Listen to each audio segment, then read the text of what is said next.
பெருமாளுக்கு உகந்தது ஏகாதசி. அந்த ஏகாதசியில ஆழ்வார்கள் மங்களாசாசனம் செய்த திருத்தலங்களுக்கு சென்று பெருமாளை தரிசிக்கிறதுக்கு நாம கொடுத்து வச்சிருக்கணும். இந்தியாவோட ட்ரஸ்டபிள் டிராவல் ஏஜென்சியான 2 டைம்ஸ் ஏகாதசி சிறப்பு யாத்திரையை ஒவ்வொரு மாசமும் கண்டக்ட் பண்றாங்க. தமிழ்நாடு மற்றும் கேரளால இருக்க 95 திவ்ய தேசங்களை பஸ் மூலமா 14 நாட்கள்ல போய் தரிசித்துட்டு வர ஏகாதசி சிறப்பு யாத்திரையை ஒவ்வொரு மாசமும் கண்டக்ட் பண்றாங்க.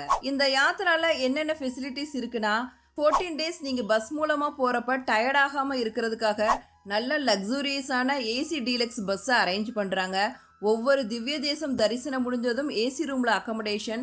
அது மட்டும் இல்லாம டூர் மேனேஜர் எப்பவும் உங்க கூடவே இருப்பாரு. பிரைஸும் ரொம்ப ரொம்ப அஃபோர்டபுளா இருக்கு. சிங்கிள் பர்சனுக்கு 39,850 ருபீஸ் தான் சார்ஜ் பண்றாங்க. டபுள் ஷேரிங் பேசிக் ஃபுட்டும் சேர்த்து தான். ஏகாதசி ஸ்பெஷல் யாத்திராக்கு புக் பண்ண இப்பவே 2 டைம்ஸை கான்டாக்ட் பண்ணுங்க.